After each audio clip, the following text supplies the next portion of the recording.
Salutations, Legion of Doom. Welcome to Podcast The Storm, where social awkward outcasts, crazy weirdos, and all about nerds convene to talk and debate all things pop culture. I am your host, last time Lord Wannabe, the brainstorm of pop culture. How's everyone doing tonight? Unfortunately, my co-host, Legendary Cultist, aka the Authenticator, Dalton L. Mortimer, is not here right now, and hopefully he'll be on soon. So until then, I will be regaling all of you with reading various songs as if they were poems.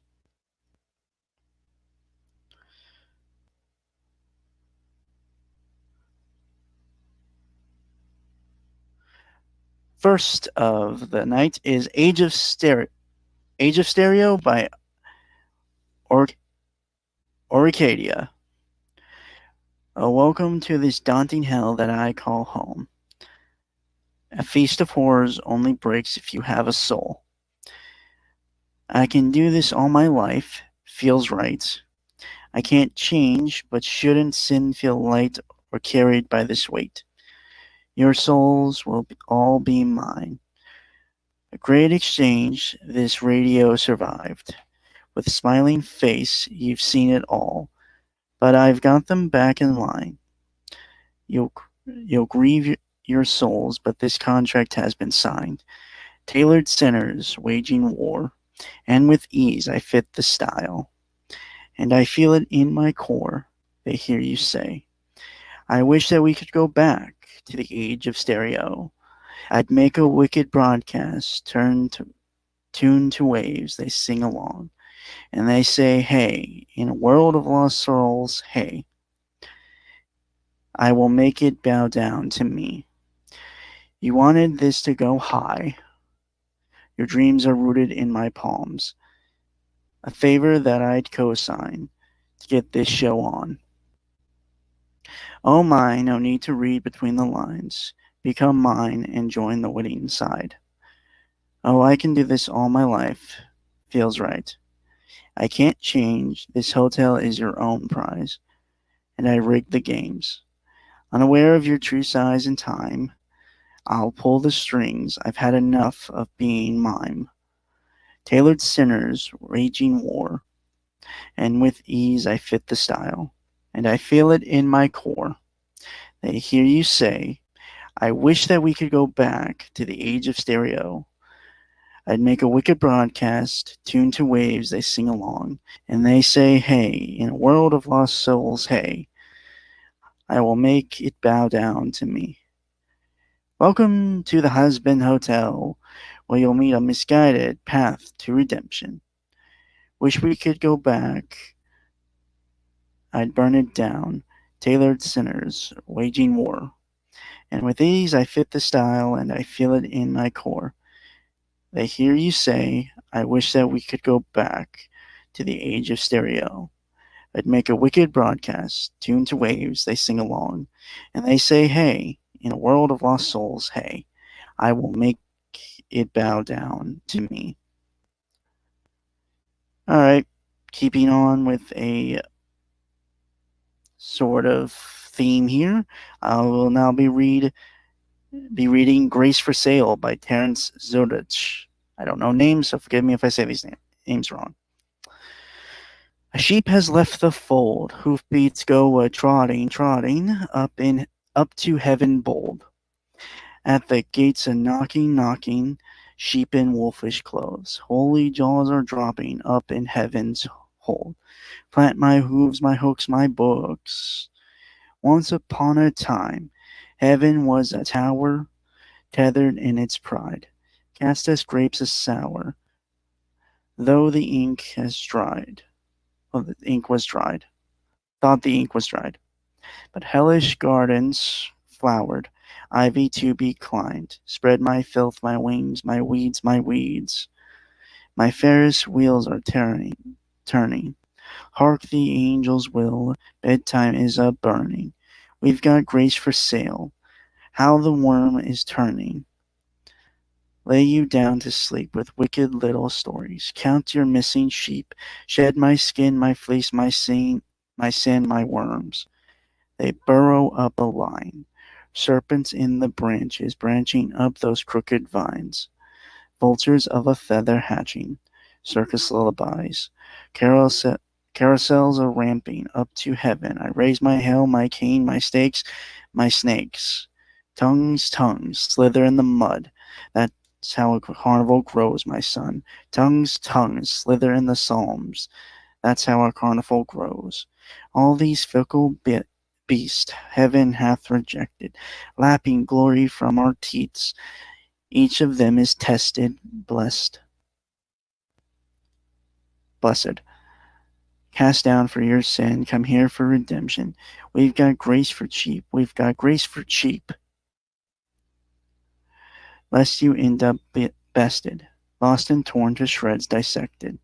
Tongues, tongues, slither in the mud, slither in the mud, slither in the mud. That's how a carnival grows, my son. That's how a carnival grows. Tongues. And yeah, that's about it. All right.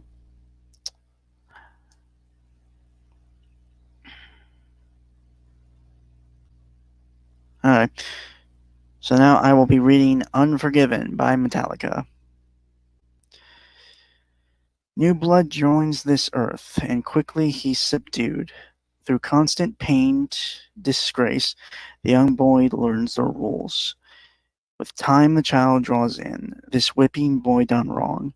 Deprived of all his thoughts, the young man struggles on and on. He's known a vow unto his own, that never from this day his will they'll take away. What I've felt, what I've known, never shine through in what I've shown. Never be, never see, won't see what might have been. What I've felt, what I've known, never shine in what I've shown. Never free, never me, so I dub thee unforgiven. They dictate their lives to running all of his. This he tries to please them all, this bitter man he is. Throughout his life the same. He's battled constantly. This fight he cannot win. A tired man they see no longer cares. The old man then prepares to die regretfully. That old man here is me. What I've felt, what I've known, never shine through in what I've shown. Never be, never see, won't see what might have been. Hello. Hello. Fuck me, I'm late today. I didn't wake up until like 5:30, so I You immediately basically just immediately hopped in the That's fine. shower, and now I'm late. Fuck. I mean, I'll be fully honest. I expected they would just run late because of the bath. I although a part of me was worried something else might have happened. So Because you're a warrior, and you need to knock it off. it just means I care a lot. So Yes, I know. But as your friend, I am contractually obligated to bust your balls about it. So knock it off. Fair enough. Well, at least I read a few songs before you got on, so Mm-hmm. similarly, I wanted to go through. I wanted to go through all three Unforgivens. Ah. But anyway, first article of the night, something Dalton wanted to cover, and god damn it. Hold on. Okay, we're good. It's from thepinknews.com. So yeah, Dalton definitely picked it. Mm-hmm. Only he would be on a site called The Pink News. I picked it because it's cringe, similar to the Mary Sue. I'm just saying, like, given your proclivities, Pink Yes. News kind of works for you. Yes, I'm super. Thanks for asking. I know you're not that type of gay, but goddamn, man, every time you say it, part of me dies inside. Yeah, it kills me too to have to say it, but I'm committed to the bit, goddammit, so there. Right. So yeah, this is from pinknews.com, written or published June 13th, written by Charlie Duncan. The boys creator responds to woke complaints. Go watch something else.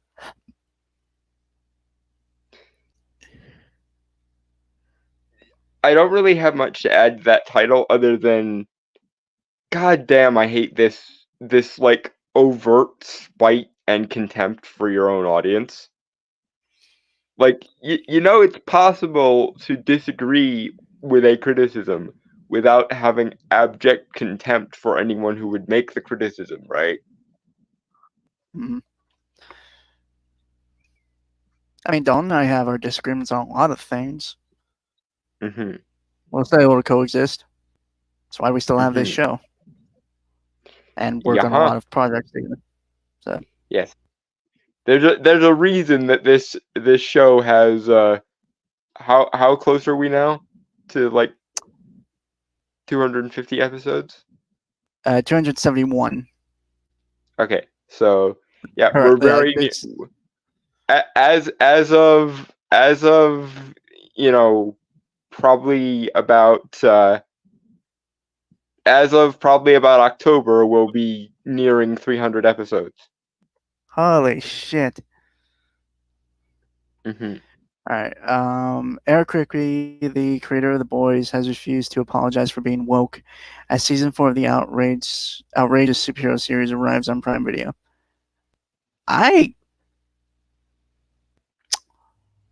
The Boys is woke.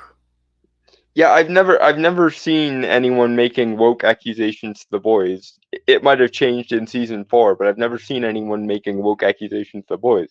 If anything, I see it from the other side because for some reason, Eric Kripke thought it was a smart idea to try and parody Trump using Homelander.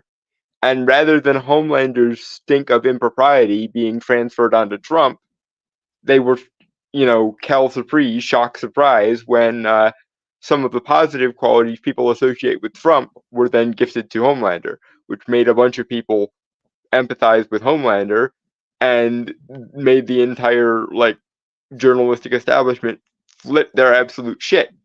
Because, and we've covered that article, a long ass time ago, so I won't repeat myself too much here. But the problem you have with satire is if you are in the right, i.e., if your point is a fair point well made, you can, in theory, translate some of the negative qualities of the caricature you offer onto the thing you're caricaturing. However, if you are not in the right, if you are out of touch and insulated in your own bubble, and you try to paint the enemy you have with the brush of the caricature you paint, you have two options. One, strawman the shit out of your opposition, which the opposition will usually notice and will therefore not take the point you're trying to make because you're strawmanning them. Or accurately portray the enemy you're trying to paint with the bad brush. But the problem is that can go in one of two directions. It can either translate the negative qualities of the caricature you're trying to make onto the thing, which is what you want to have happen. Or if you happen to be isolated in your own little bubble, you may inadvertently do the opposite. You may end up translating the positive qualities of the thing you're opposing onto the caricature you're trying to make. And what seems to have annoyed most of the boys' writing staff and a significant portion of the journalistic audience it has is, rather than painting Trump with the negative qualities of Homelander, they inadvertently gave the positive qualities of Trump to Homelander, making Homelander a more sympathetic character than he otherwise would have been. And they're, shock surprised that that's possible, because they're shock surprised that they're not the one and only moral game in town, so to speak. All right. So that was kind of like the subheader, actually. Mm-hmm. All right. Well, actually, before I feel like we do kind of need to preface our kind of opinions on The Boys. I know we've talked about it before, but just so people have context. The show is better than the comic. Both are unnecessarily cynical and shit all over the superhero genre. Yeah. That's the summarized version. Yep. Yeah, because I feel like if we try to go in detail, we're gonna be here for hours, and yeah. I actually got stuff to do tomorrow, so I gotta be up. I gotta be up early. Mm-hmm. All right. Based on the comic book by Garth Ennis and Derek Robertson, The Boys returned to Prime Video on Thursday, June 13th, since it already came out. With season 4 dishing up all the blood, guts, and profanity that fans have come to expect from the series, featuring Star Trek's Carl Urban, The Hunger Games and Scream star Jack Quaid, and Gossip Girl's Chase Crawford. Okay, I'm sorry. Jack Quaid was in Hunger Games? Yes. I didn't know that. Huh. I think he was the one who played Gale, right? I've never watched The Hunger Games. Because I know PETA was John Hutcherson, Katniss was Jennifer Lawrence, and I think Jack Quaid was the one who played Gale, but I'm not sure. I don't know. I read the book of The Hunger Games, and I really liked the first. I've only read the first book in the Hunger Games series, and I really liked that first book, but I'm somewhat 50-50 on the movie. So, apart from vaguely knowing who played who in the Hunger Games movies, I don't really remember much of the Hunger Games movie. Right. All right, moving on. Right. Mm-hmm. All right. The Boys have, although I will mention Carl Urban, I mostly remember him from like Dredd. Yeah. Dredd and Scourge in Ragnarok.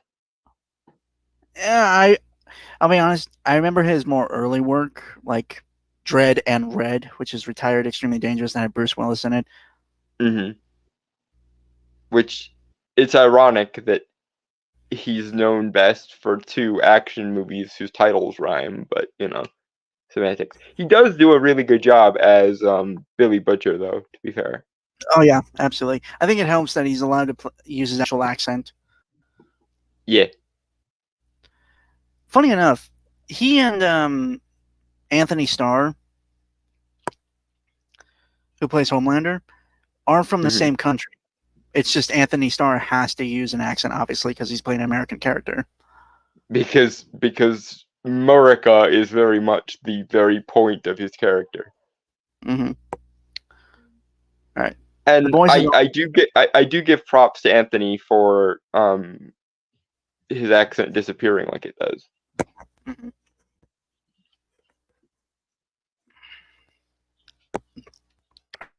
Yeah, right. But next. Yeah, The Boys has always highlighted the farcical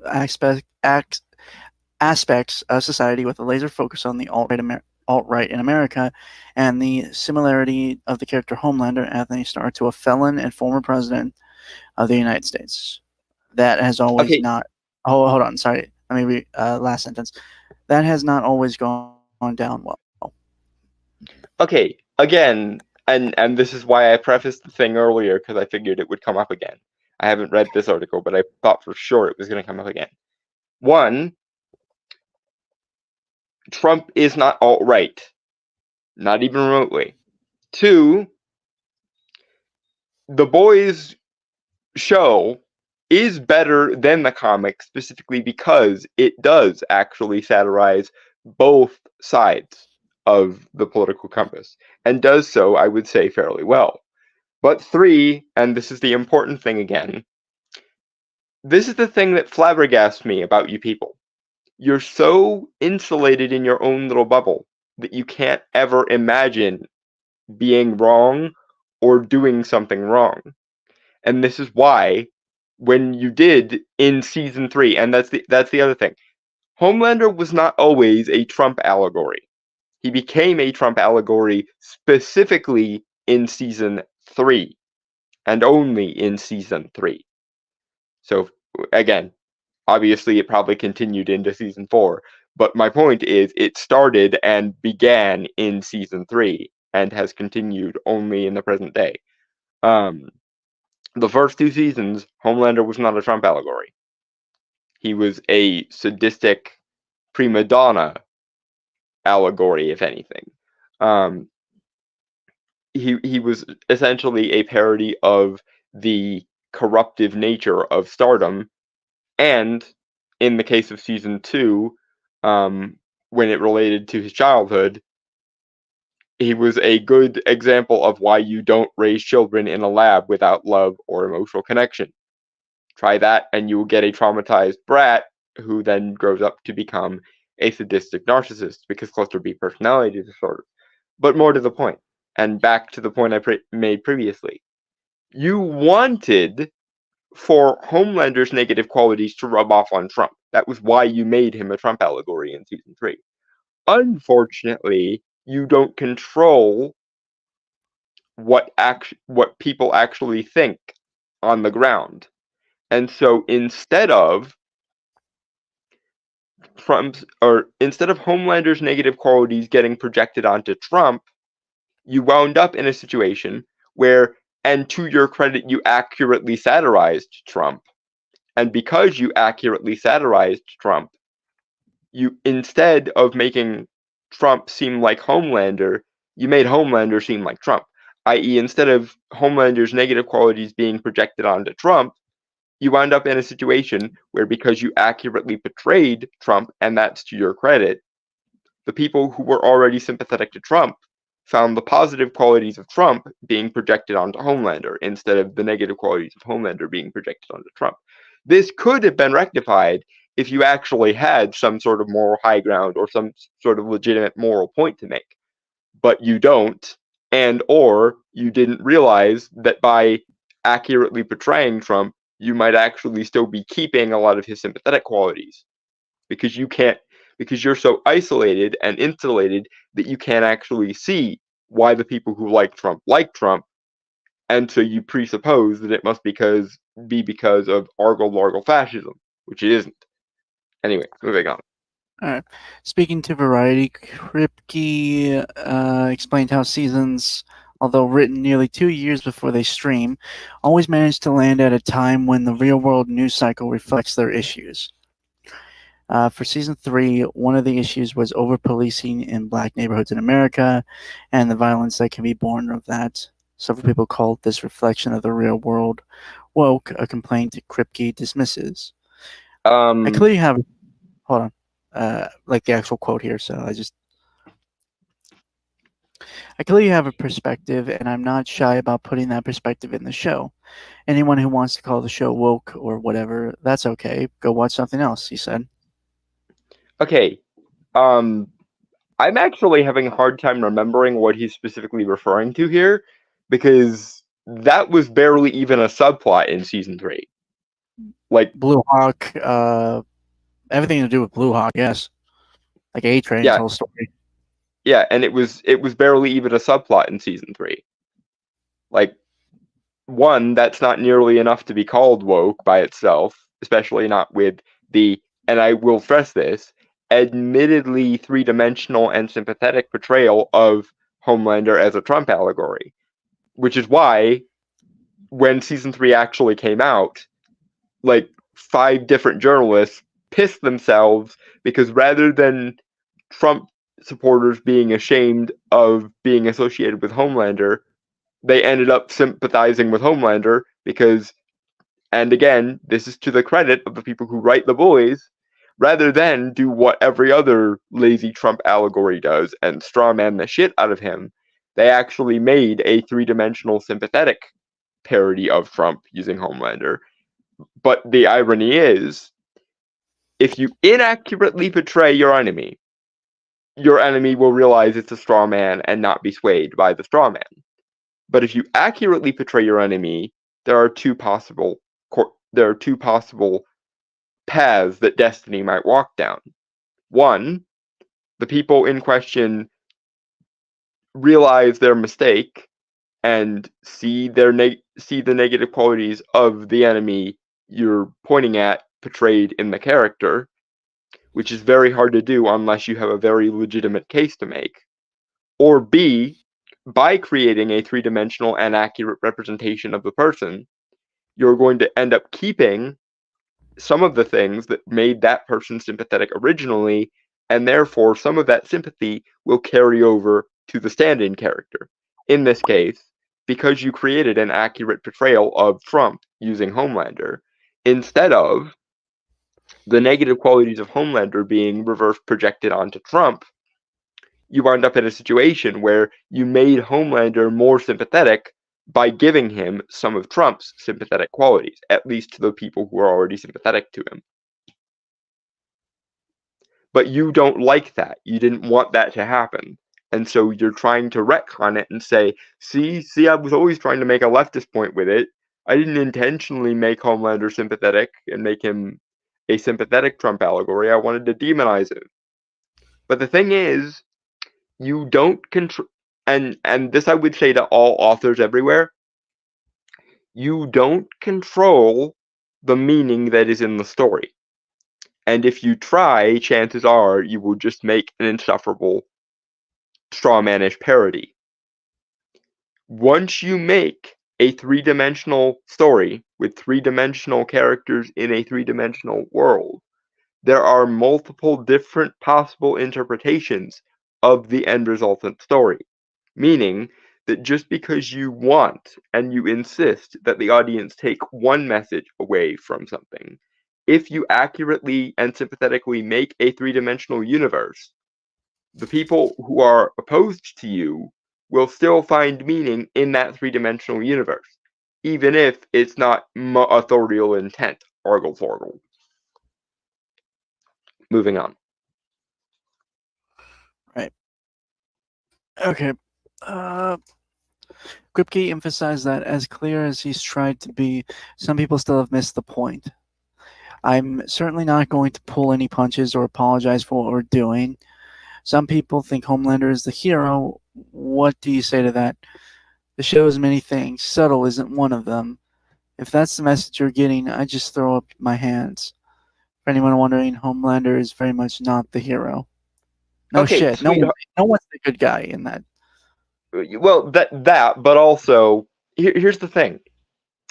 This is the irony you're dealing with, Mr. Kripke. Your writing skills are actually too good for your own good. Because you, unlike so many bad parodies of Trump, actually have the capacity to make a three-dimensional and accurate portrayal of Trump. And you used Homelander to do it. The problem is, and I'll explain this once more for the sake of clarity, when you parody something, you have two options.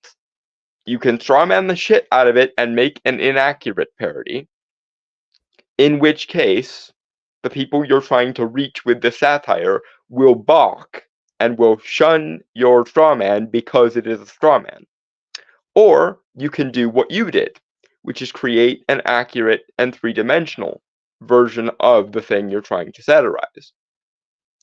The problem is when you play by the rules of accuracy, you end up translating both the negative qualities that you're fixated on and the positive qualities that people associated with that side will pick up on. And as such, your authorial intent does not matter because the substance of the thing you actually made is actually greater than you intended it to be. I.e., because you are a good writer, and I mean this in the most complimentary way I possibly can, you manage to create stories that have more layers of meaning in them than you intentionally put there. Unfortunately, that means that you, by necessity, must also relinquish authorial control over those layers of meaning because you didn't intentionally put them there, and therefore you can't control them. But don't interpret this as me saying you should create cartoonish over-the-top straw men, because cartoonish over-the-top straw men, as I previously elucidated, are absolutely useless and will make your story less compelling. But what I am saying is, and this is fundamental to all good stories, if you are a good storyteller, you will always put more meaning or more layers into something than you intentionally or consciously are aware of. And as a result, you're going to have to deal with the fact that some people will take layers of meaning from that story that you don't want them to or didn't put there. Because despite the fact that you are the creator of this story, you are not some kind of interventionalist God. People who treat art like they're an interventionalist God who dictates everything from on high inevitably make less timeless art and less worthwhile art than people who allow art to be three-dimensional and stand on its own merits. And to your credit, you are the type of writer who, apparently even without realizing it, can make something that is three-dimensional and has more layers of meaning than you personally intended. But you also have to then deal with the consequences of that when people take more meanings from your work than you consciously were aware of or intentionally put there, because you're a better writer than you apparently even intended to be. You could try to streamline the story to make your intentions even more clear, but that's going to end up stripping a lot of meaning from the story, because good stories are three-dimensional enough and solid enough to stand on their own merits, not the merits of the writer or their intentions TM. So I congratulate you on being a good enough writer that you can basically accidentally stumble on the right answer or the right way to be a writer. But unfortunately for you, that also means that you can't dictate shit from on high, because apparently, to your chagrin, sir, you're not a hack. It's a bit bizarre to me that Eric Kripke is in this instance basically lamenting the fact that he's not a hack writer with two-dimensional characters and one-dimensional authorial intentions. But yeah, no, sorry, you're stronger than you think as a writer, and so more shit is in the thing you created than you wanted. Neener. Yeah, moving on. Eric Kripke recently said that season 5 of The Boys will be the last. Aw, only one more season. Although I suppose we'll probably have Gen V and other assorted spin-offs in the meantime.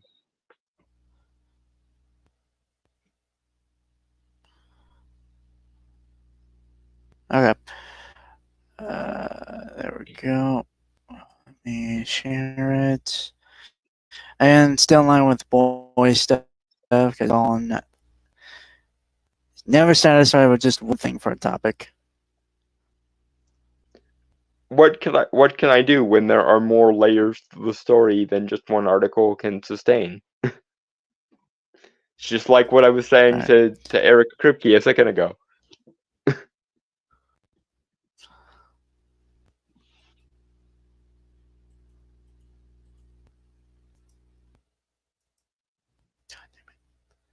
All right. So this from FandomWire.com. We are not related to the same masters. Kevin Feige better take notes. Anthony Starr has a simple solution to superhero fatigue that has ruined MCU lately. I mean, good for him, I suppose. The Boys is working. The MCU currently isn't. So, Yeah, that's you know. true. I do think obviously he could have phrased it better, but he's somewhat got a point just based on the title. So I mean, this was published. he had to be at least somewhat controversial to make a good headline, I think. Uh, depending on who's ever covering the story, depends how you define a controversial. So Yeah. So this was written by I'm going to butcher this name, and I am so sorry to the writer of this article. Kushi Shah, I believe. Yeah. He's not good with And names. It doesn't really am. matter where the Really, name comes from. He's not good with God, names. you could give me the whitest name in America, and I'm like 85% sure I'd fuck it up somehow. Yeah. All right. So All right. So this is published June 12th, 2024, and I um What is again, today's date, by the way? June 16th. Okay, today is the 16th. Yeah. Is today Father's Day? Yep. Okay, I need to text my dad. I didn't want to. I didn't want to bring it up, to be honest. Hang on, I will be For right your back. sake, I'm going to text him because just because we're estranged doesn't mean I shouldn't say something.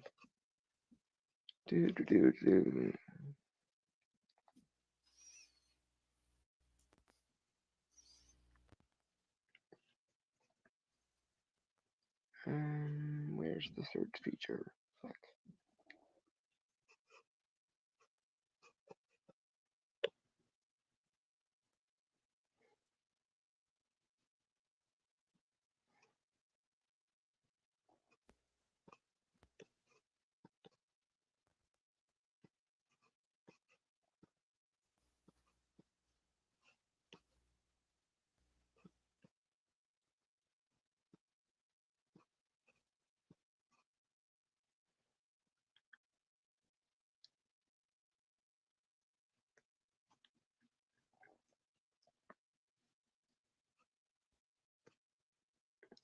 There we go.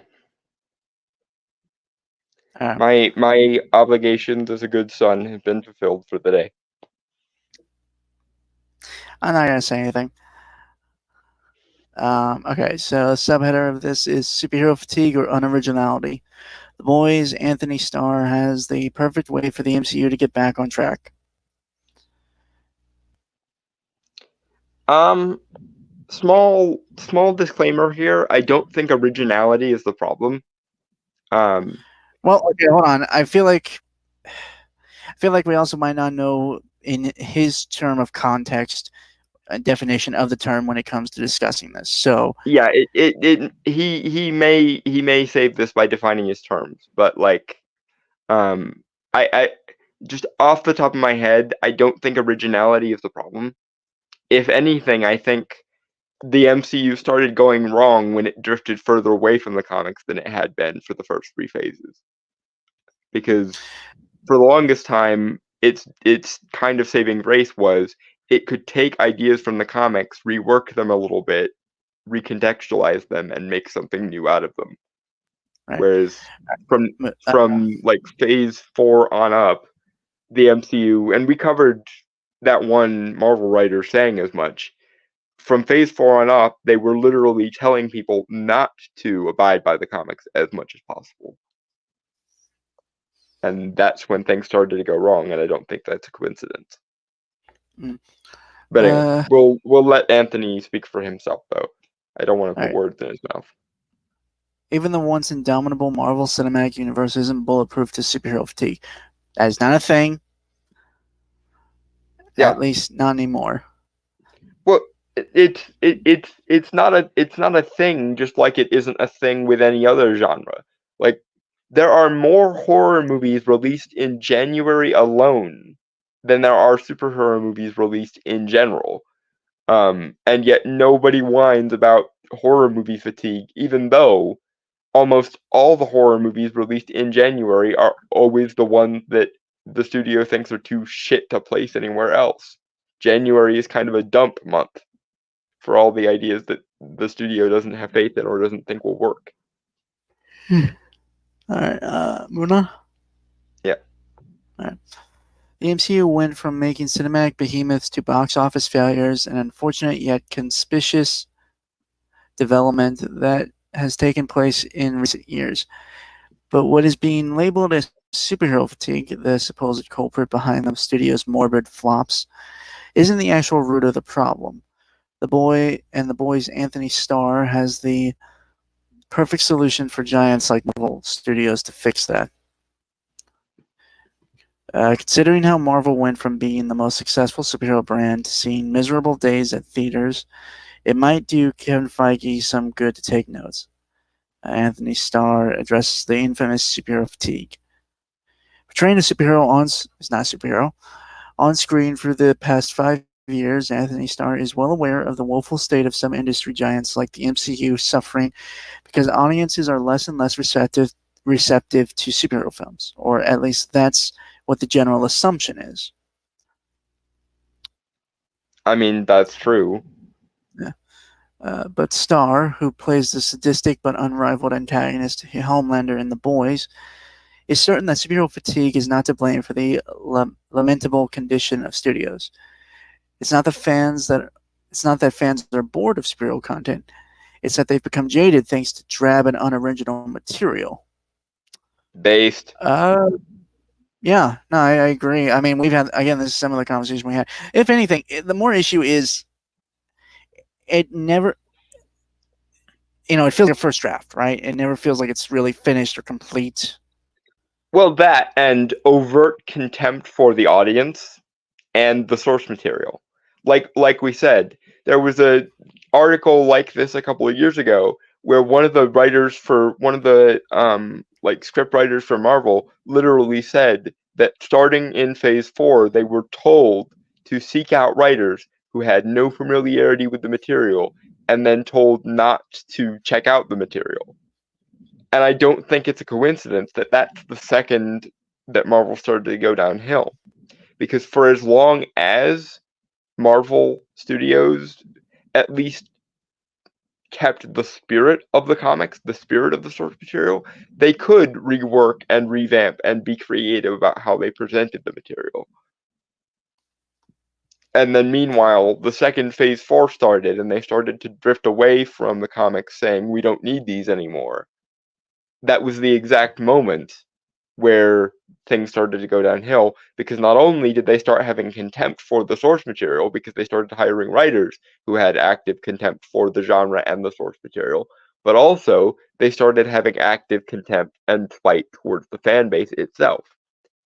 And when you have contempt for both the thing someone likes and the fact that they like it, unsurprisingly, they start telling you to kick rocks and skipping your content. When you turn She-Hulk from a bubbly, vivacious, superpowered supermodel who enjoys her life and enjoys the fact that she has powers into a bitter, middle-aged, type A lawyer who spouts gender studies 101 talking points every 5 minutes and twerks unnecessarily in the middle of a courtroom, it's going to turn off whatever fans of She-Hulk there actually originally were. When you turn Jack Kirby's most Kirby-esque comic into a pretentious Oscar bait, overly grounded, dark and gritty schlock like you did to the Eternals, obviously any fans of the Eternals there were, or any potential fans that there were, are going to be turned off by that.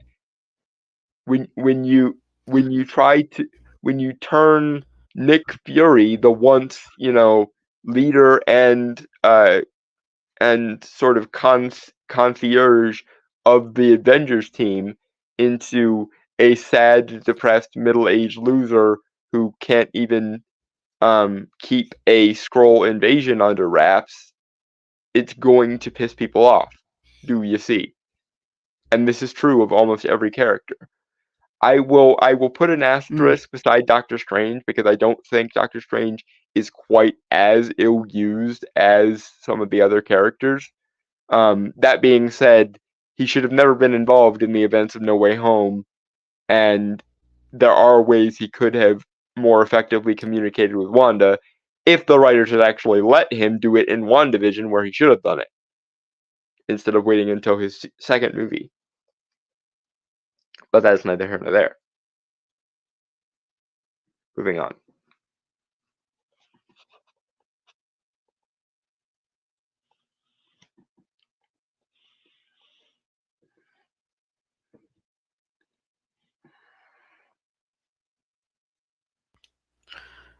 Sorry, I got distracted for a second there. Mhm. All right. All right. So Kevin Feige should probably pay attention to this part via Sentiment Blend. I don't think this from this Anthony Starr. I don't think the audience is fatigued. Let me put it that way. I think the audience is hungry. They're hungry as hell for superhero content. So I think it's easy to start saying, is this superhero fatigue or whatever? I think people just want fresh story, fresh ideas, and fresh storytelling. Also correct. I'd put a slight asterisk here, though, because I don't think it's freshness that's the issue. I think it's respect and love and affection for both the source material and the audience. I think those are the two biggest things that phases 4 through 5 are missing. Where the previous three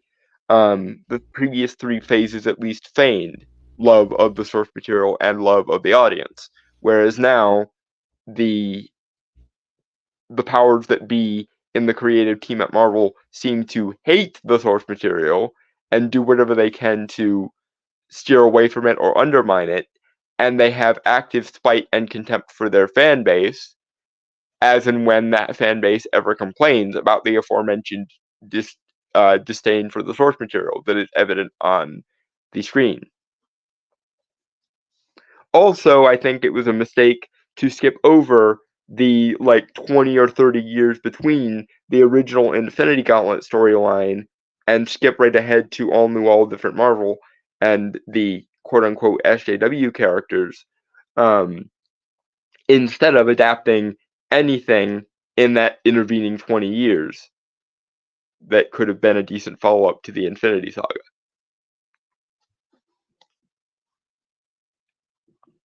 Moving on.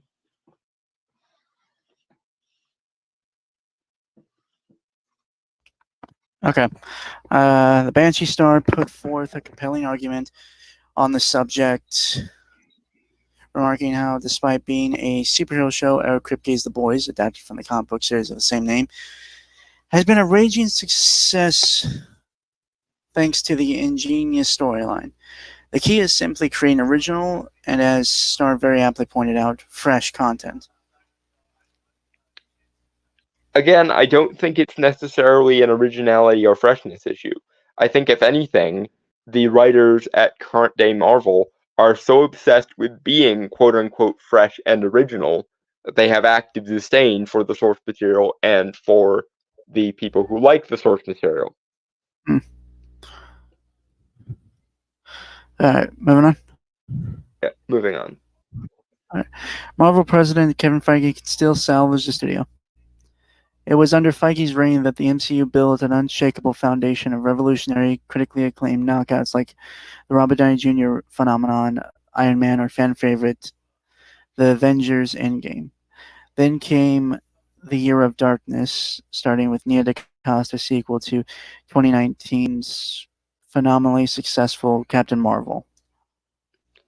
One, people have, and I'm glad that people seem to be coming around on this point. A lot of people over the last couple years have come to the conclusion that I came to after watching it for the first time, which is Infinity War is the much better movie, and Endgame sucks specifically by virtue of not being able to cash any of the checks written by Infinity War. I would say the downward spiral started with Infinity War, um, because it failed utterly to cash any of the checks written by, or I would say that the downward spiral began with Endgame because it failed to cash any of the checks written by Infinity War, and it ended up basically being a glorified clip show of the last 10 years rather than moving the story forward at all or providing satisfying endings for anyone, except for maybe Tony. And that's only because you can very obviously tell that the movie was specifically written just to lead to that end moment.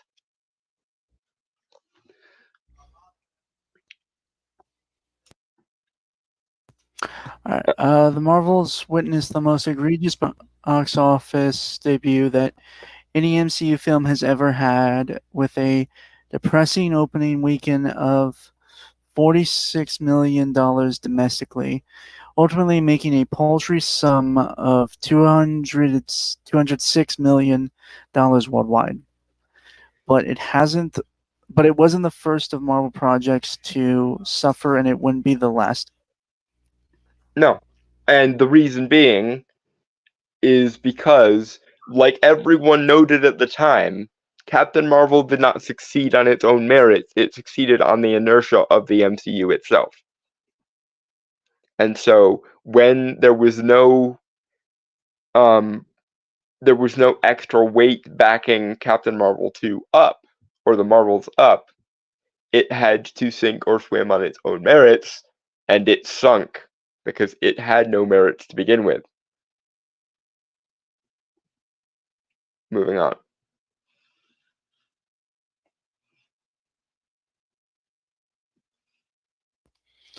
Okay. Before the Marvel's disaster in November, the studio had already come face to face with box office washout in the form of Ant-Man and the Wasp: Quantumania, grossing just about $476 million globally. Because the movie was poorly written and almost certainly unfinished when it was released. All right. Moving on. Yes. In an interview with Empire, both Feige and Marvel's co-president Louis D'Esposito expressed their views on the rough time the studio was treading through. Despite their theatrical plights, however, the studio bosses are optimistic about the MCU's future, with D'Esposito making it clear that they've learned from their mistakes. We've learned our lesson, he said. Perhaps the Sean Levy-helmed tentpole Deadpool and Wolverine will change the course for the MCU for the better. In any case, at a time when the studio needs a big win to get feedback in the game, Feige's best bet, as Star highlighted, is fresh, riveting content. I think the riveting part is more important than the fresh part, as I said. I think one of the biggest problems of modern day Marvel is they're so focused on being quote unquote fresh and original that they failed to be timeless or meaningful. And timeless and meaningful are far more important than fresh and original, I think. Especially when it's something adapting a pre-established source material with a pre-established fan base. We're not asking that you rewrite or redo all of the previous stories, because the value in the previous stories was already contained in the previous stories. We're asking you to respect that previous source material and not completely fuck around with these characters. Unfortunately, that appears to be beyond your abilities at the moment. And honestly, like, I hope Deadpool 3 does well, because I want it to do at least somewhat well. I don't want it to be like a No Way Home sized hit, because I have the worst feeling that if Deadpool and Wolverine is a mega hit, they'll take the wrong lesson from it. I feel like the lesson they'd take from it if Deadpool and Wolverine was a No Way Home sized hit is ditch everything else and focus primarily on the mutants, which you should not do. Most of the current intrigue, I think, and the most successful thing outside of No Way Home is Multiverse of Madness. So if I were you, I would focus on things in the darker and more mystical realm and not hyperfixate on the mutants. But I have the worst feeling that if Deadpool and Wolverine is a mega hit, they're going to say, well, we need to ditch everything we've set up in the main universe and just hyperfixate on the mutants, which is wrong. Don't do it. Right. All right. So that was the end of the article. Next. Moving on to something now moving on to the rest of the stuff which I have suggested. And this is a bit of a bad note, I'm not going to lie. This is originally from Deadline.com. Ben Potter dies. Comic historian, YouTuber steeped in Marvel and DC worlds had unfortunate accident at 40. I don't think either of us were massive fans of the comic historian. But I watched him. Yeah, I mean, like, I would watch him sporadically. Like, I wasn't like an Uber fan or anything. Yeah, I'd watch him very, very occasionally, and the same thing with his kind of compatriot Comics Explained. Mostly if I couldn't find any better comic book related content to watch. Most of the time, I would rather watch Linkara or the sort of quote unquote Comicsgate YouTubers that I kind of got in close with, like Anglintine and Captain Frugal and Doug Ernst and the person who is now referred to as your boy Zach, but was once referred to as Diversity in Diversity in Comics. But that being said, as a YouTuber, and someone who remembers and is somewhat nostalgic for the early days of, geek YouTube, it feels really weird that Comic Historian is no more. And just to be clear, I had nothing personal against the guy. I just found his content kind of formulaic and boring most of the time. Yeah, like, again, not the biggest fan, but again, it's always sad when you hear a YouTuber passing, or just hear especially so early. I mean, the guy was only in his 40s. That's, only about 12 years away for me. Just shoot me now, fucking hell. But so yeah, this was written. If he had died of old age, that would have been one thing. But apparently, he died of some kind of accident. Yeah. It's written by Greg Evans and published June 11th, 2024. All right, so Ben Potter, the popular YouTube personality known as Comic Historian, died June 8th in what his wife called an unfortunate accident. He was 40. Details of his death location were You're roboting, dude. Go back.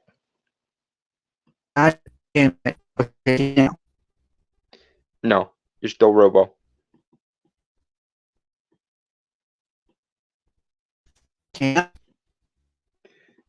No. Like, I know you said something, but I couldn't tell what you said.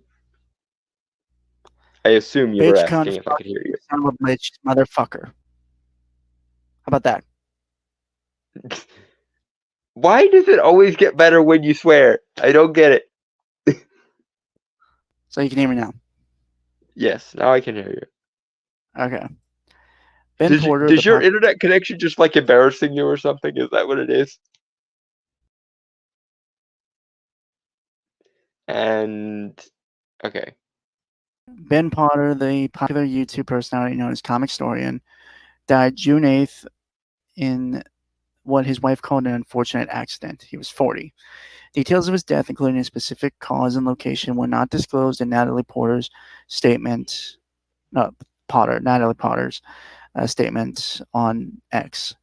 With more than 3 million subscribers and nearly 40,000 YouTube, no, no, sorry, 4,000 YouTube videos, sorry, during the past 10 years, Potter, as comic historian, built a devoted fan base with his original audio dramas of comic books.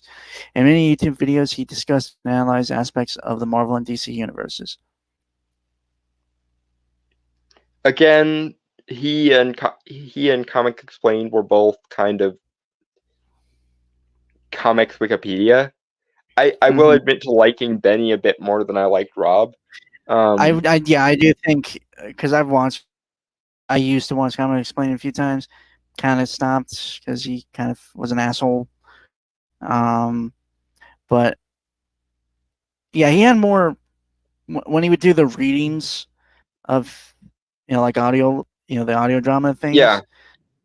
I respect that because he put a lot of effort into it. Yeah, and he definitely had more personality than Rob did. Yeah. Also, it's weird to me that he is 40 because he didn't look 40 the last time I watched a video of his. I would have said like early 30s. No one looks like the age they're supposed to be, Dalton. I know everyone is either younger than they look or older than they look, but I mean, I legitimately thought I think I mentioned this to Angleton the one time he and I hung out. I mentioned I did not think he was in his 50s. I legitimately thought the dude was in like his 30s just by his voice. And of course, speaking of nostalgic crossovers with other YouTubers, freaking Nightwolf sounds like a goddamn teenager even now. Like his voice is the voice of a goddamn like 19-year-old. And he's apparently in his like mid 30s or something now. Anyway, back to the article. Yeah. To many of you, he was comic historian, writes Natalie Potter, voicing stories from across multiple different mediums. To his loved ones, he was one of the best and most supportive individuals anyone could ask for. As a husband, a son, a brother, a friend, or even just a stranger, she continues, Ben was loving and genuine. He was someone who would listen and make time for his loved ones. He would do his best to make everyone laugh and make sure they were okay. He was our rock. He'd reassure his loved ones whenever they needed it. That doesn't surprise me at all. He did always strike me as nice. And as far as like normie YouTubers go, I think he was also more open to criticizing Marvel and DC when they fucked up than especially Rob was. Yeah, I remember watching a few videos where he did talk about like the problems with the DC universe and the Marvel universe. So yeah, I don't think he ever came to the same sorts of conclusions that people like us come to, but I think he was at least more open to hearing those perspectives out and not demonizing them, rather than a lot of people in the sort of establishment sphere who just normally say, "Oh, you're just, an istophobe," as the meme goes. His wife called Porter's channel one of his greatest accomplishments and vowed that she and Potter's team want to keep that going, to honor him by continuing to tell great stories by great people, as well as to keep the memory of our very own superhero alive. That's nice. Who is going to be the new? Yeah, there's no good way of playing this. Who is going to be the new voice for the audio dramas, or the person who is going to be the host of the channel now? I'm curious. That's a good question. Like we were saying, I don't think Benny's personality could easily be replaced. No, not really. Even like Comic Drake, which I don't think he's bad. I think he's kind of it's very evident where he leans on certain things Yep. related to comics. But even his personality is I don't think he's a bad guy. I want that to be on the record. I don't think he's a bad guy. I just think he has a dynamic as comic historian is in terms of personality. Yeah, he's not as charismatic. Yeah. This is the problem with YouTube brands. Normally, especially the early YouTubers, like your comic historians, like your Linkaras, like your nostalgia critics, and all the other adjoining um, channel awesome reviewers and so on. So much of it is reliant on the personality and charisma and drive and ambition of the person who founded the YouTube channel, that trying to carry it on after they're not available anymore seems nigh impossible.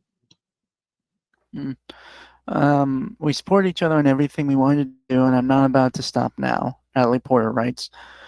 See Natalie Porter's full message below the comic historian's final YouTube video and about why he believed DC's reboots beat Marvel's. I mean, good for her.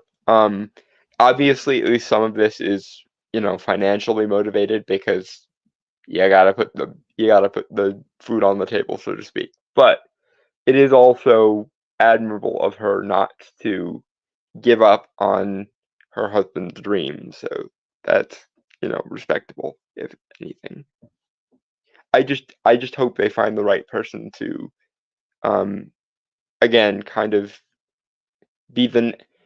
It's weird saying be the next comic historian because I don't think anyone other than Benny can be the comic historian, but be the next host of the channel, comic historian at least.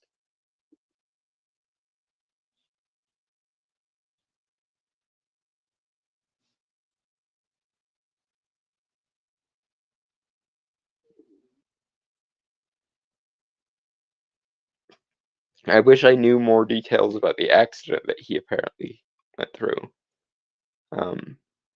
Just for like peace of mind.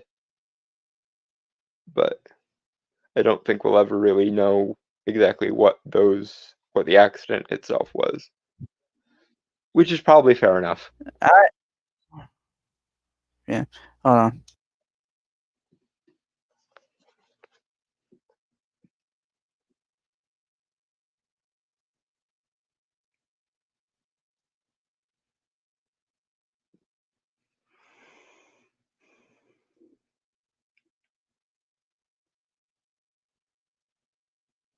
All right. Wow, we are really going through this stuff.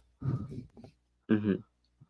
Well, we got to make up for lost time somehow because I freaking was 14 minutes late.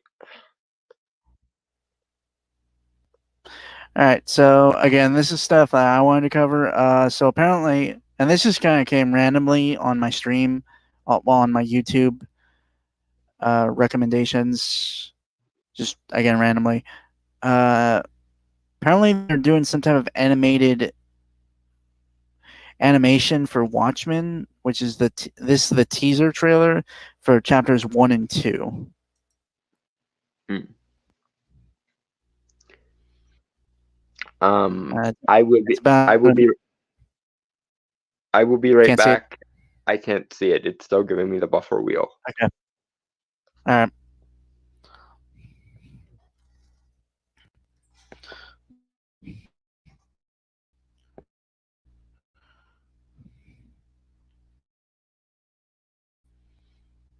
All right.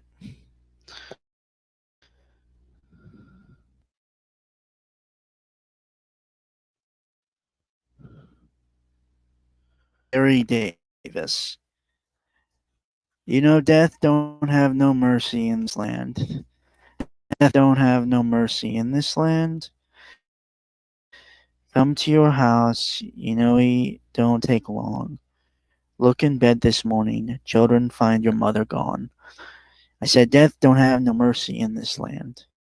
Death will leave you standing and crying in this land. Death will leave you standing and crying in this land. Come to your house. Why no he don't stay long. Uh While I look in the bed this morning, children, you find that your brothers and sisters are gone. I said, death don't have no mercy in this land. Death will go in any family in this land. Come to your house, we don't take long. Look in the bed on the morning, children find that your family's gone.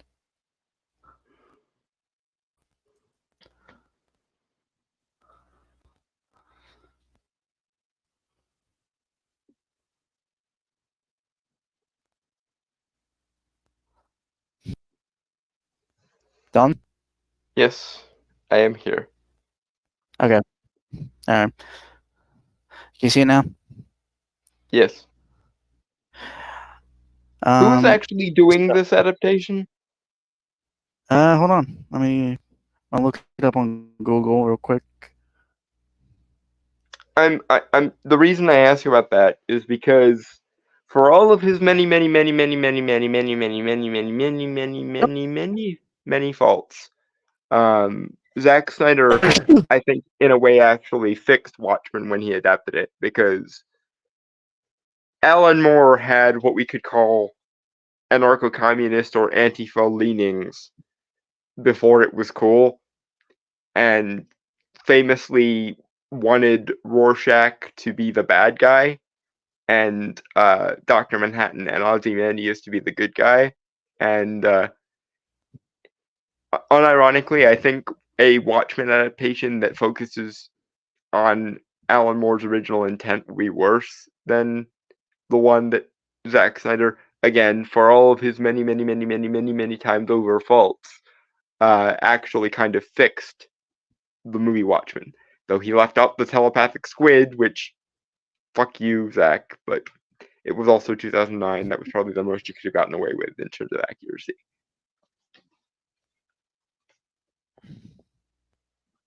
Anyway, so who is doing the... Um, Hold on.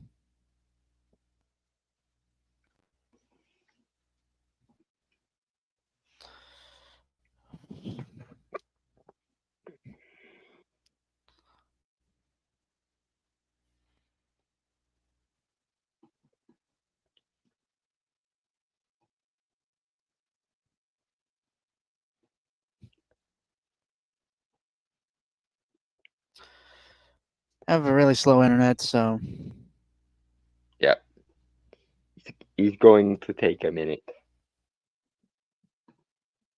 okay.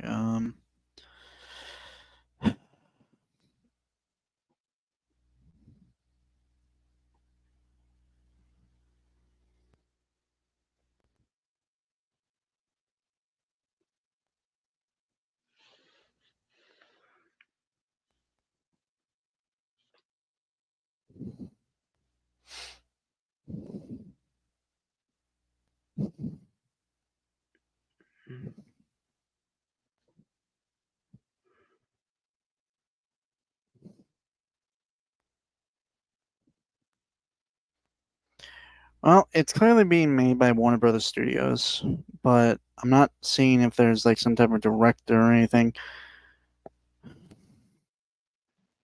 Okay.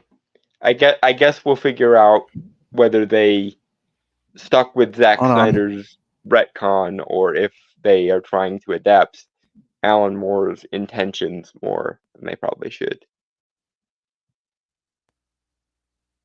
Because Alan Moore is much like Eric Kripke was at the start of this stream. Alan Moore is another one of those people who seems to be good in spite of rather than because of his intentions.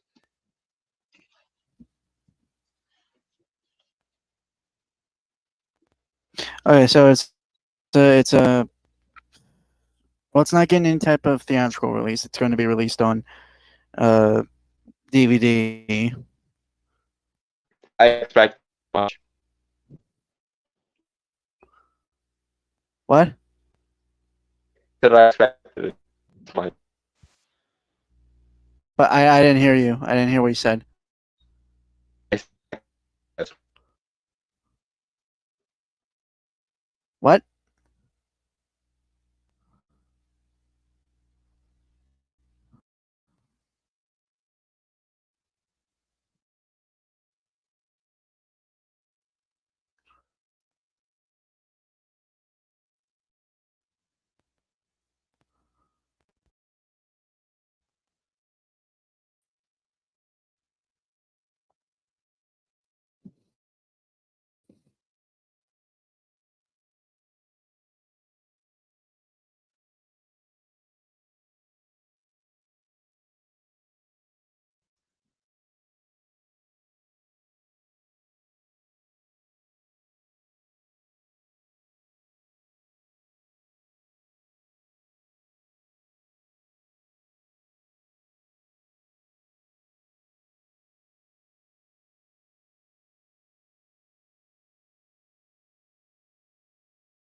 Okay, I'm back.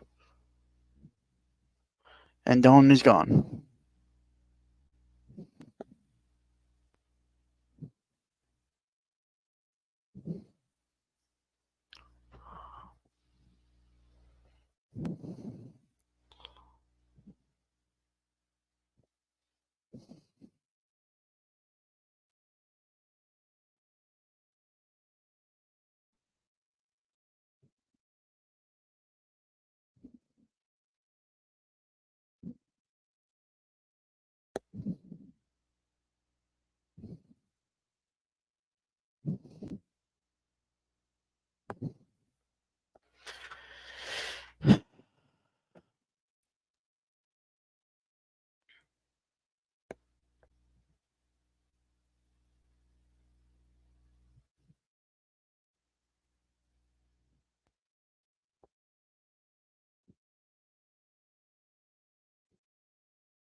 Dawn?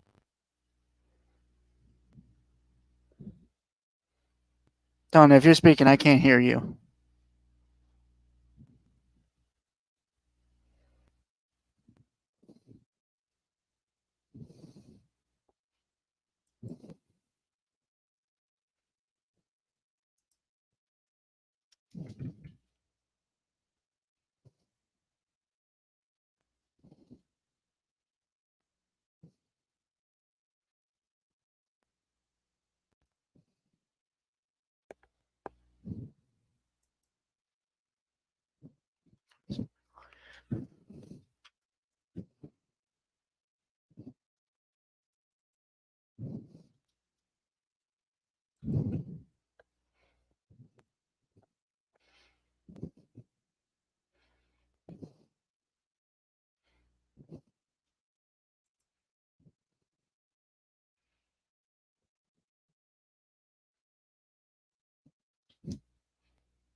Oh, we're bound for some technical difficulties at some point.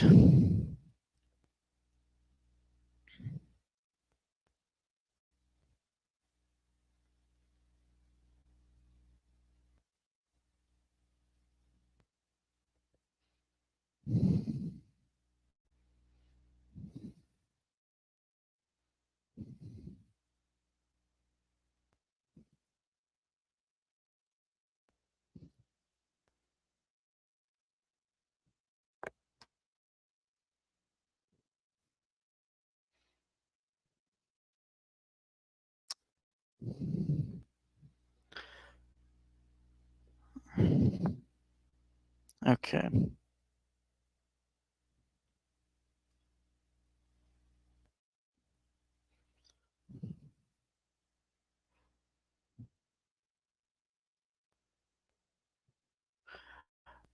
Donna just let me know that his Wi-Fi was fucking up.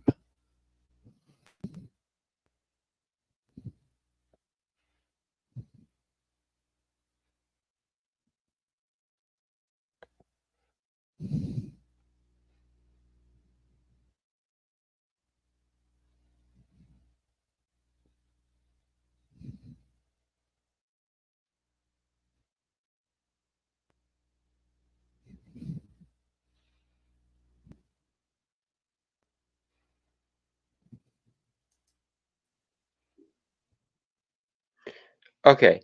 Can you hear me now? Yeah, I can hear you. Huzzah.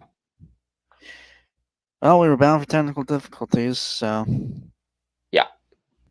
If it's not your internet shitting the bed, it's mine, apparently. yeah. But anyway, It's usually, what I was saying is that doesn't surprise me that it's going to be direct video instead of theatrical.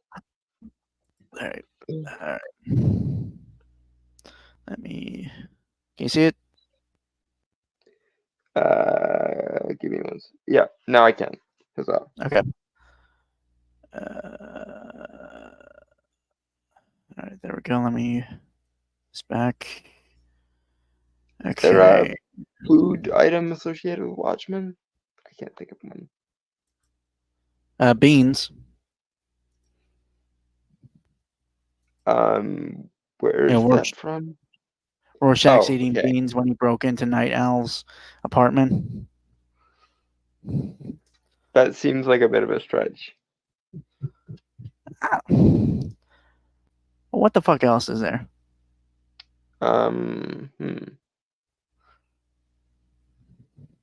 I can't think of anything. I think we should just go with regular banana.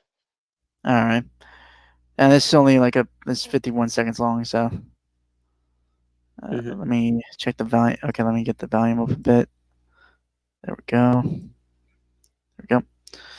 All right, banana. Banana. Someone's picking off costumed heroes.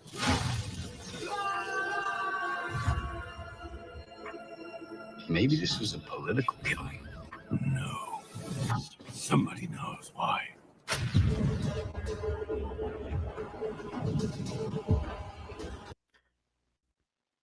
So, seems like they're adopting the Marvel What If animation style. Not the animation style I would have gone with, but okay. Well, everything's 3D animated these days, but at least it's like cell shaded and it doesn't look like they're going overly realistic. It looks like they're actually adopting like comic panels and shit like appropriately. I mean, DC's animation style has always been pretty good, though, even in the movies that I don't really care for all that much. So it's kind of weird they wouldn't go with that this time.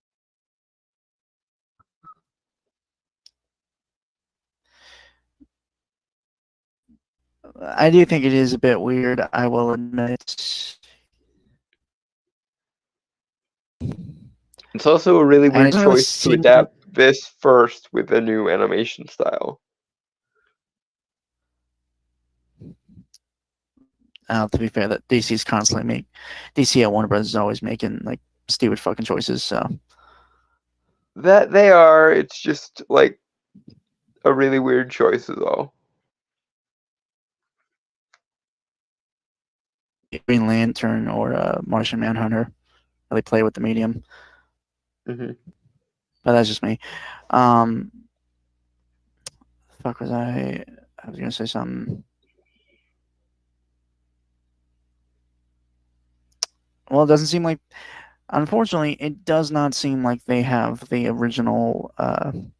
Like they're not using the cast from Zack Snyder's Watchmen, which is kind of sad because I genuinely think all of them played those characters to perfection. Yeah, that I don't think you're gonna get much better than the Zack Snyder version. The only real thing that was missing in the Zack Snyder version was the telepathic, genetically engineered mutant alien squid thing.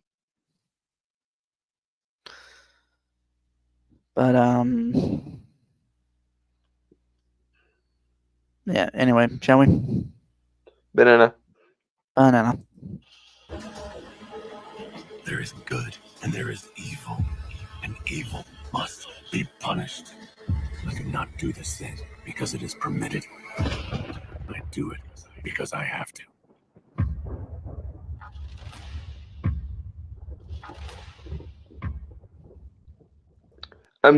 I'm glad to see they're not like trying to retcon it or try to frame Rorschach as like they're not trying to demonize Rorschach. I was really afraid that they were gonna try to demonize Rorschach to more be in line um with Alan Moore's original intention, quote unquote. But it doesn't seem like they're doing that. They seem to be still allowing Rorschach to, whether they like it or not, be the hero, which is good.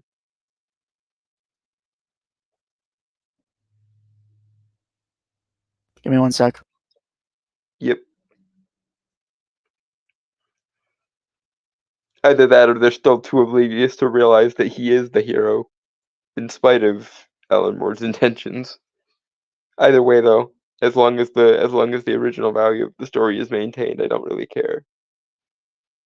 I just don't want Alan Moore's authorial intent to beat people over the head, especially because his intent is foolhardy to begin with.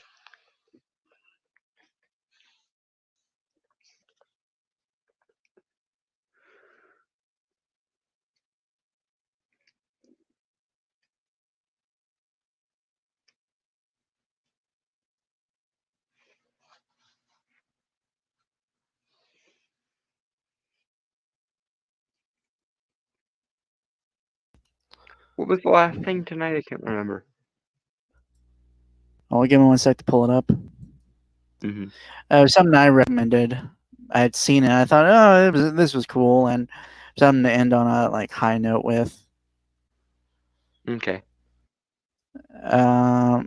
So this is the second official trailer for The Wild Robot, which we didn't see the first one because, well, we had a lot of stuff. We were really busy with everything else, a lot of stuff at the time, and it just kind of got pushed away. This is a DreamWorks animation. It's also based on a book. It's an adaptation of a book called The Wild Robots, written by Peter Brown. The epic adventure follows the journey of a robot, Rosm Unit 7134, ROS for short, that is shipwrecked on an uninhabited island and must learn to adapt to the harsh surroundings, gradually building relationships with the animals on the island and becoming the adoptive parent of an orphaned Gosling. Ah, so Iron Giant meets Castaway, basically. I know Iron Giant, I don't know Castaway. Tom Hanks movie. He got stranded on an Oh, island, and Wilson, the yes, his only friend was a volleyball he volleyball named Wilson. Yes. with a bloody handprint he put on and put a face on it too. Yeah. Okay. All right. Shall we? Yep. Banana. Yeah, banana. Or I guess coconut, because stuck on a desert island. Incident report.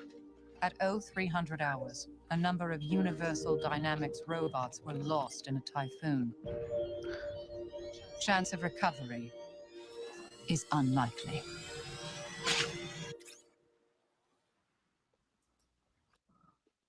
So, okay, this is a weird thing. I mean, I'm not gonna harp on the animation. I think it looks really good, Hmm. like colorful and everything. Like it's. Yeah. I will say it's a bit simplistic. It kind of reminds me of like the Madagascar movies, but I'm not necessarily saying that's a bad thing. I mean, DreamWorks.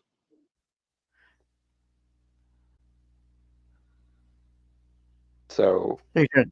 I mean, DreamWorks always pulls it out of the park better than Disney has recently. So but what I mean is, you can usually tell what studio makes what movie. DreamWorks yeah, they do have. has a Yeah, particular style. Disney yeah, has a particular style. Illumination has a particular style, and so on. yeah. That's fair. That's fair. Anime studios, Trigger, Bones. Although I guess anime is a bit weirder because it always tries to adapt if it ever adapts manga. 'Cause to my knowledge, they never really do. Anime is its own thing. That's why we use the term anime and not just animation for it. Even though technically- that's the literal translation of the word, it's not the literal translation of the concept that the word is actually signifying. Yeah. Anyway, yeah, banana. Or coconut, god damn it. Because that's what I mean, bananas are on a tropical island too. So right. But the meme is usually that everyone wants coconuts because they're a good source of food as well as water. All right, coconut. Yeah, but coconut.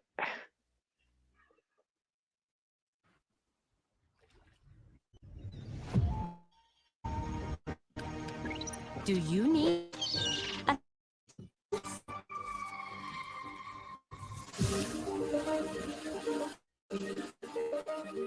aggression? I see.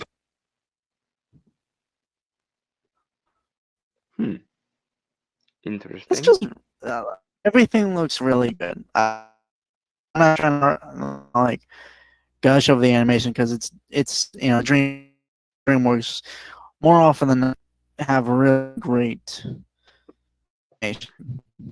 Based on that summary, though, I really would like to have seen a version of this that was hand drawn,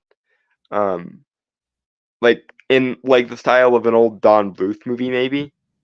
Like again, something like Iron Giant meets Castaway kind of thing. Or one of the '90s DreamWorks movies. Yeah. Like Daughters of Egypt. Yeah.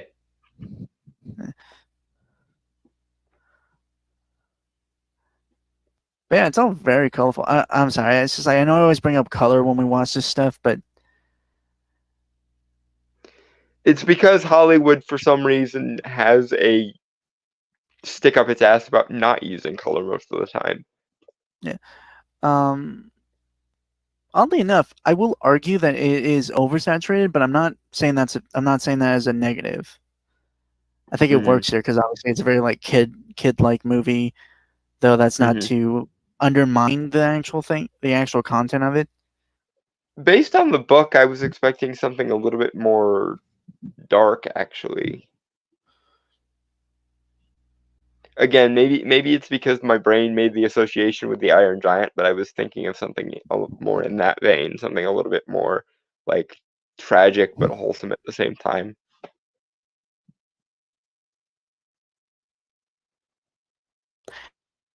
Coconut.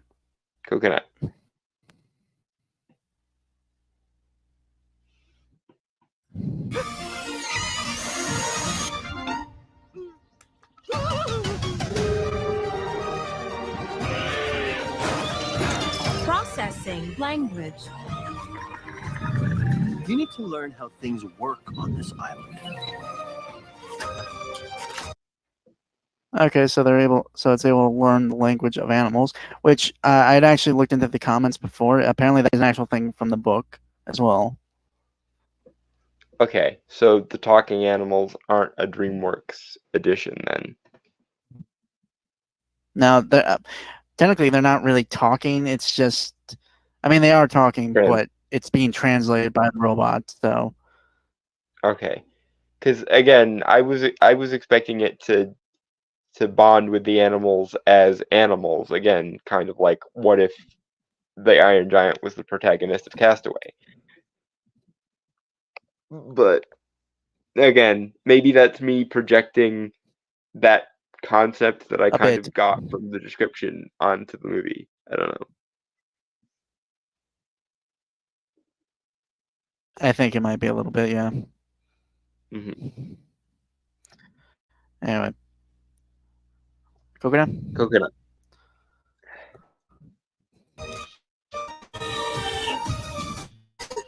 Hello. Goslings imprint on the first thing they see. Curious now. I do not have the programming. And It's easy. I can teach him the way my mom taught me.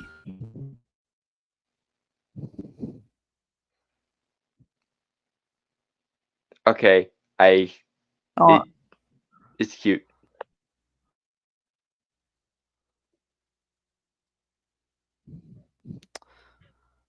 yes, it is. Hmm. Coconut. Yeah, I don't know why my brain just Froze. forgot that word for a second. I was trying to say it, but Hmm.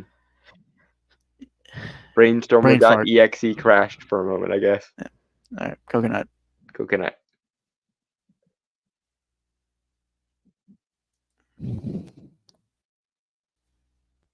Swim!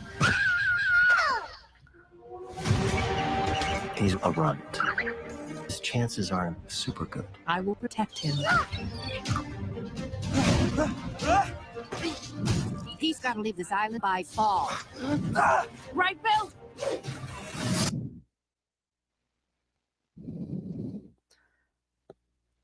I As- like that there's. It's I weird, I like always that end up there's not. picking. I like that there's not an overabundance of like modern references and comedy here, because that seems to always be DreamWorks' bread and butter, is projecting comedy and modern references into things, and it works. But at the same time, I wouldn't want it in a story quite like this, because I feel like Yeah, it doesn't really I make feel sense for the setting. I feel like going more straightforwardly wholesome works better for this. Mhm. And it's weird. Like oftentimes, I end up finding something that speaks to like something like me wanting to be like a parent. And I've mentioned it before. You know, I always want to be a parent. And this has like a parenting kind of situation here. Hmm. Unintended, by the Also, way. I did not intend to find. also the themes of like found family and shite. Yeah, it's weird. I always find that, huh? Uh-huh. I never intend to find it, but I always find it. Uh-huh. Anyway, shut up. All right, coconut. I'm just going to smirk. That's all I'm doing.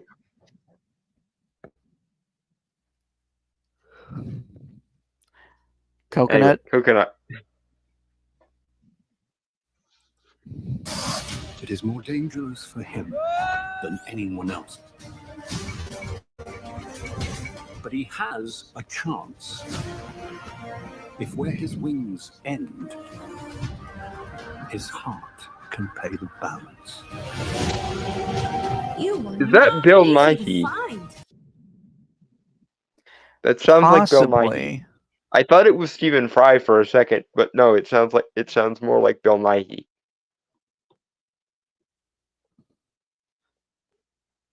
And for those who don't know who Bill Nighy is, Davy Jones. He was in the Underworld movies as can't remember the character's name. Saint Germain in But fantastic Castlevania. actor. He was the tour guide in the Doctor Who episode Vincent and the Doctor.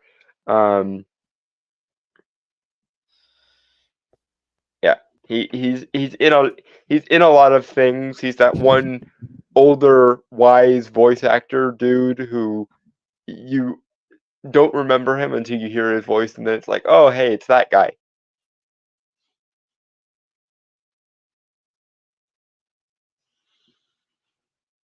But yeah, but it sounds like Bill Nighy. If it's not Bill Nighy, and then I don't know who it is, but it sounds a lot like Bill Nighy.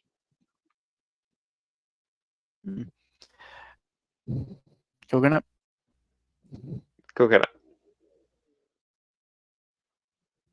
You are We're gonna have to look up the cast just to make sure. You should not feel anything at all.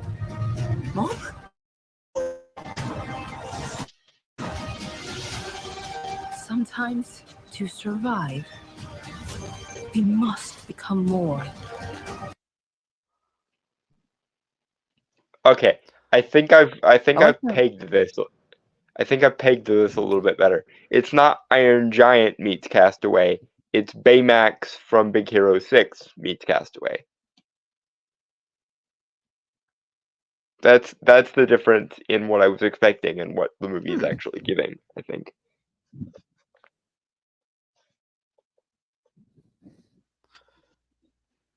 Epic, but also sincerity I'm getting as well.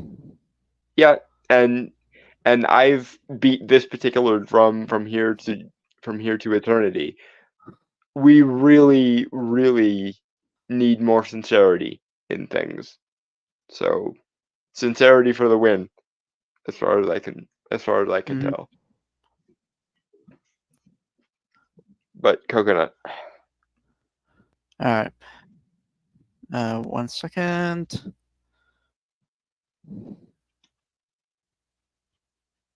All right. Coconut. Then we were programmed to be. I will protect all of you. You are ordered to return home. I am already home, and I am a wild robot.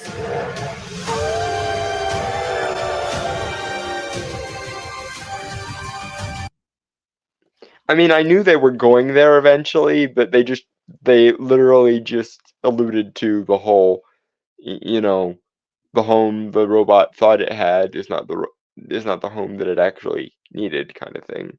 Again, found family, paternity, etc., and so on.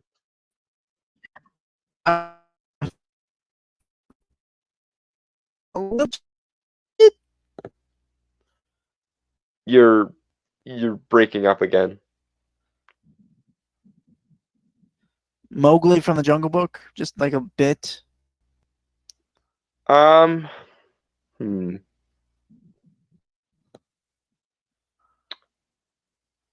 Little bit. I could be way off. I'm just trying to. I get where you're going for, but I'm trying to think of a better analogy.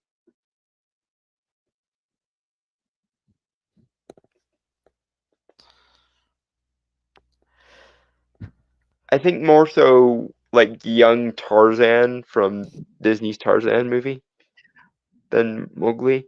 God, I'm a fuck. Because I don't. I'm a fucking idiot. I mean, they're close I enough. forgot about Tarzan. They're close enough that I could see why your brain twitched on you there.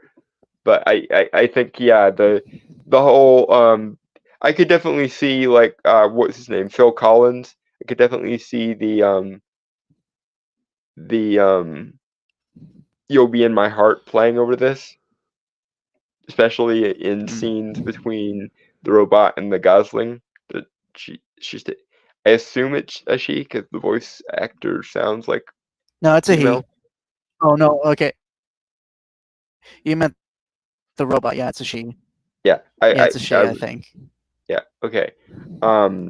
Especially because the whole playing on the maternal Anyway. tropes seems to be what's going on here. But yeah, the voice actor for the robot sounds female. But yeah, I can what I'm getting between her and the Gosling is like a gender flipped Baymax plus a little bit of the bond between the mother ape and young Tarzan in the Tarzan movies. Kind of. And now I have You'll Be in My Heart stuck in my head because fuck, that is a good song. It really is. Anyway, 10 seconds left, so shall we? Coconut. Coconut. And then afterwards, you're gonna have to look up the cast list so we can check if it's Bill Nye. Oh no, he's in here. They have a list of some of the cast here. Mark Hamill too. Okay, this is great casting. Yeah, Bill Nighy, Mark Hamill, Pedro Pascal. He might be the Fox. Probably is the Fox. I'm gonna be honest. Okay. Yeah, no, that's cool. Yeah, good. This looks like a genuinely just feel good movie. Wholesome, yeah. Wholesome and sincere, which again, DreamWorks' usual thing is to add a lot of modernisms to it. But I'm glad to see they restrain themselves in this instance.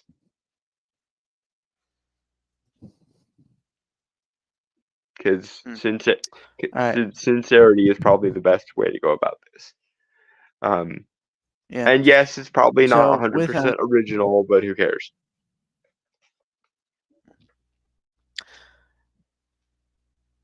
So long as you put heart into something and still put your own little twist and play on it, I think that's what counts most when you're doing like something. Yeah, I'm gonna quote the mysterious Mr. Ender of all people, but being derivative and good is better than being original and bad. Right. Okay. So with that, folks, I want to say goodbye. Adios, aloha, avidazai, sayonara, peace, cheers, and shalom and fuck off.